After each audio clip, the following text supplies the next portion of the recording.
What's going on, guys? Welcome to my YouTube channel. Welcome back to Musa Reacts.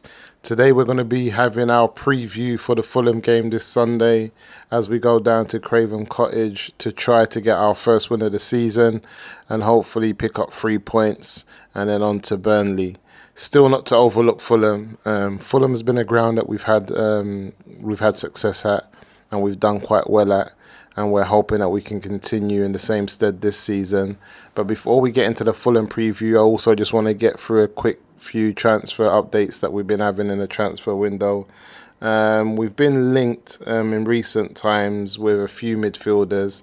What I do like is that the fact that Man United are now, or we now being linked to footballers who are more ball-playing footballers who are good on the ball, players that you want to see in a Man United shirt.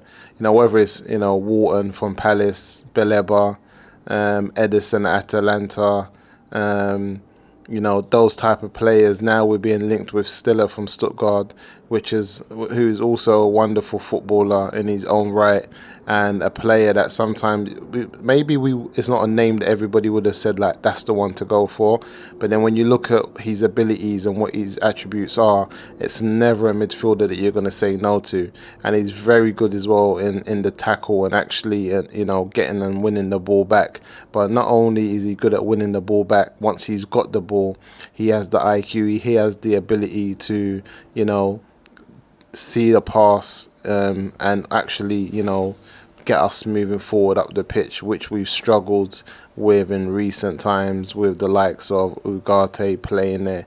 Not as much when we put a Casemiro or a Kobe, but we also want that other game, which is the tackling and winning the ball back, which he's still as good at. So it's nice to be linked to players like that, but also just some outs, man. We're trying to see what's happening with. We've got 3 attackers who are yet to leave. That's Garnacho, Anthony and Jadon Sancho. There's a lot of noise, not much is happening, and you can add Højlund onto that, So we're trying to, and if you really think about it, that's 5 attackers we've tried to get rid of this summer.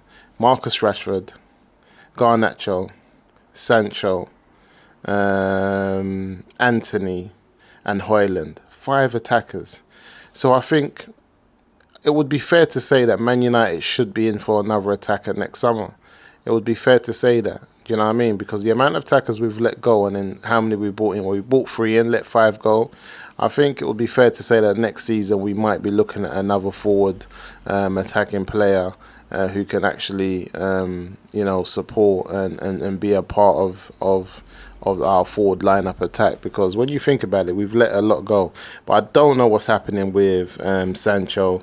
It seems like every time he's linked to a club and him and his agent get into the conversations, they just break down and they're not happy with the move. Is it because Sancho's had a conversation with a club that said, listen, sit tight, as we get towards the end of the season, United are going to panic, we want you, we're 100% are ready to pay this type of fee, and we think it's going to get accepted by your club, just sit back. Is he playing a waiting game? Because a lot of people think he's got 1 year left on his contract. Maybe he just wants to see it. I don't know. He's even been linked to Bayern Munich, which isn't a bad shout. I look at someone like Spurs with a manager that knows what he's doing. I think like Jadon Sancho at Spurs at 25 years old is actually a good shout. They're trying to get all these other players in that's kind of turned them down. But I think a move to London or for him to stay in London at Spurs, actually a good shout for Spurs. And I'm surprised that Spurs haven't looked at him. Even Anthony and what he done in Spain at the second half of last season. Like, I just feel like there is a talent there. These are talented players that just need a fresh start elsewhere. And at the price that they're going to, imagine you can get Jadon Sancho and Anthony, the pair of them, for about £50 million. I think that's great business at their ages as well. 23, 24, 20, and both of them under the ages of 25. And you'll definitely have a sell-on clause for them as well when they're if you can get them to play the level of football that we all know they can actually play. 28 years old, you're still getting money back on that type of player after 3 years. So I'm surprised Spurs or someone like that hasn't come in for him. Højlund looks like he's more going to end up in Italy, and it looks like the Italian clubs that are linked to Højlund recently, Napoli, are gonna get that through the door. I think what Hoyland's just been concerned about is that he leaves United on a season-long loan, and if he does well, he still wants that door to be open. He doesn't want it to be fully closed, because he wants to say that if I go away and I prove myself that I actually am a player, is that door still open for me to just come back at United and to make things happen? And I think he hasn't wanted to shut that door. He doesn't want to be in a similar situation that we've seen Sancho go out on loan, Anthony, and like they just no route back for them. I think he wants a route back if he does well. So I think we should look out for that one. I think that one gets done very soon. Then Garnacho. Garnacho's interesting because United have looked for a swap deal with Chelsea with Garnacho for Santos. And I feel like that was interesting because it shows that they are looking at other players, especially in the middle of the park. That leads me to think, have you not had the conversation about Lavia? Isn't that a player that Wilcox knows? Like I've been screaming and I've been, pushing for that move for Man United to add Lavia in it, just because he's 21 years old. He'd done a great job at 19 at Southampton. The reason he got his move to Chelsea, he's had a bad 18 months at Chelsea in terms of injuries, but they're not injuries that I think you need to worry about, especially as a few of these muscle injuries. And the fact that he's still growing and he's 21 years old, I just feel like getting Lavia in while waiting for someone like Caicedo next season, not Caicedo, while we're waiting for Baleba next season, I think it will be immense because Chelsea already got Caicedo, they got Santos, who they don't want to let go. They've got I forgot his name now. Also sitting in the middle park with him. I think they've got a few players where Chelsea are not over. Yeah, I don't think they're over. They're not under any pressure if they let Lavia go, and I think that could be an interesting conversation if United choose to have it. But I definitely see Garnacho ending up at Chelsea sometime during this week because we don't have long left of the transfer window. Goalkeepers, Lemens still wanted by United, as reports say. Onana should be back in the starting lineup for this week against Fulham. But Lemens is a goalkeeper that I quite like, and I quite like what I've seen with the ability that I've seen, and I think he'll be a great goalkeeper to come in with Onana there, just knowing that if the opportunities and arises, he can step in and actually keep the number one shirt without having a lot of pressure on him. There's another player that I hear that might be leaving his club, and that's a player at Barcelona in the middle of the park. A wonderful six that I saw terrorize Real Madrid last year in the game against Barcelona, and that's Casado, or Casado. Depends how you pronounce it, Casado.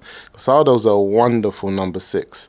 Talented. He reminds me a lot of old school Liverpool Alonso. Xavi Alonso, in that he can tackle, he can spread the ball left foot, right foot, and control the pace of the game. He's a wonderful player. And the facts that I've seen links to him actually leaving the club and going to clubs like West Ham just makes me think, United, what are you doing? Casado is just a wonderful type player. Like I said, like a old school Xavi Alonso for anybody who watched that era of football. Wonderful player, and I think it's someone that United should be looking at. And he's also a great age, 21, 22, but he's a wonderful player, and I think he will do very well coming in at United and being in that six. I think him or Stiller at the prices that have been thrown around, around just under 40 million euros. A wonderful purchase, and I think it sets us up perfectly for next summer to get Baleba in. I still hoping that there is a chance that somehow in this window we might go in for Baleba and just kind of throw the kitchen sink at them and see what happens. But if it doesn't, I would want United to 100% be having their plan B and not just closing the window without actually getting a player in. So that's all so far, I guess, with the transfer news that's coming so far. In terms of the players that we want in, the players that are going out. Seen a couple pictures come in this morning as well with the team at training, doing their thing. I think that might have been from yesterday's training session. But that moves us straight on to the game against Fulham this weekend. hopefully this game against Fulham this weekend, Man United can do things a bit different, and I think we should definitely do things different with our starting lineup. I don't think this is a game where we need the low and you need to be defensively scared and think, okay, let's go and sit back. I'm hoping that Diallo starts. There was some rumours that he had a knock, and that was one of the reasons he didn't start. So I'm hoping to see Amad Diallo from the get-go, from the start off. I'm hoping to see Sesko actually start, or Zertsky, but knowing Ruben, he still might think that they're not ready, and we might see a similar false nine and a Mason Mount. But I would prefer, if he does go for the false nine, that he plays Bruno further up the pitch. I think it's very important to do this, and to actually understand that as much as he's trying to push Bruno into this new role, I don't think that's the role for him. So I'm hoping he pushes Bruno further up the pitch into the false nine or into the 10, and allowing Mbeumo or Cunha to play that false nine position, and to bring in the likes of Kobe Mainoo to line up next to Caicedo or Ugarte. Kobe and Ugarte done well in pre-season, but I just think Ugarte, I don't know, I think like his days are numbered at Man United, and I think this is his last season, if not this window. Like I said, I think if you can get some money in for Ugarte this window, make it happen. But I definitely think this is his last chance. Second season, so I know his first season was difficult, but I think he needs to make it happen for himself this season to show what his capabilities are, because I do think he has more than what he's shown us, especially on the ball. I know a lot of people say he's good off the ball, but I think he's definitely much better on the ball than what we've seen so far, and I'm hoping he can kind of pick up to where he was in pre-season, because a couple games that he lined up with Kobe, they really did look good together in the middle of the park, and I think maybe it's about finding that balance in the middle of the park. But I'm hoping that we line up with, like I said, Kobe, Casemiro, Dorgu left wing back, Ahmad right wing back, same back three, same forward lineup. I'll just swap, like I said, Mount for Bruno, and you got Cunha and Mbeumo up there with him. And then I guess it's all about the back line. It'll still be De Ligt, Shaw, Euro. Yeah, no problems with that. I'm cool with that. And I guess all roads lead back to the goalkeeper. What do we do? I think Bendir's performance over the weekend was kind of shadowed the fact of the corner and the goal that we conceded, the set play, but his distribution was very good. I think his distribution was very much slept on. Like I was speaking to someone earlier this morning, and they said that, you know what, the distribution of Bendir this last game, it was very much slept on. And I'm looking back at the game, it was very good. You know, he was pinging balls over defenders. He was, you know, confident in playing out from the back, like very confident in. I guess we haven't seen that with Onana because he hasn't played, because he's been injured pre-season. So we don't know if that's the whole team being more confident in Amorim's system, or if that was just Bendir, you know, being more confident, you know, playing out from the back than Onana is. I guess we'll see it. Do I bring Onana straight back in? I don't know. It's 50-50, guys, because I don't think our keeper had a bad game against Arsenal, and I don't think the goal that we conceded was solely his fault. I feel like there was so many other chances and opportunities to kind of stop that goal before it actually got to him getting pushed around, and then, you know, the ball going into the back of the net. I think how we were marking the players on the set piece, how the defenders attacked that ball. I think there was a lot of opportunities beforehand, and I don't just want to blame him. And even how we conceded that corner in Bruno Fernandes, you know, seeing a player, you know, right behind Euro and still passing the ball in the penalty box, just, it didn't make no sense. So yeah, I don't know if I would bring Onana straight in, but either or, just like, there isn't a lot of confidence, I guess, from all of us as a fan base in terms of our goalkeepers. But either or, like I'm saying, I'll be happy with that. My biggest concern is the outfield players, the low starting, you know, the Bruno and Casemiro in the middle of the park, the Mason Mount further up the pitch rather than Bruno. I think Bruno's more... You know, I think if we want, because what Mason Mount did well was that he brought a bit of control further up the pitch, which was nice. But I think what then we lacked was control in the middle of the pitch because of Bruno. So I'd rather have that further up the pitch and have more control in the middle of the park with a Kobe Mainoo, because Kobe Mainoo will bring the control in the middle of the park that Mount brought further up the pitch. And I feel like with Mbumo and Cunha, just put Bruno in that false nine. Just get him far away from any type of play, because he's got an eye for goal. You know, he also runs around and helps a lot, and he'll be good at being the first press up there. So I guess if you're not going to start with a nine, which I think I would start Zertsky or Sisco, then yeah, just put Bruno on the, that's my opinion, put Bruno on the false nine. I don't know what you guys think. That's my preview for the Fulham game. That's the way I would line up. I would like to hear your comments in the comment section, guys. Don't forget again, guys, to like and subscribe to my channel and to share it. Like, it's been immense so far since we've started the channel up again. I've been reading all the comments and trying to get involved and everything that you guys are saying, and the conversations are amazing.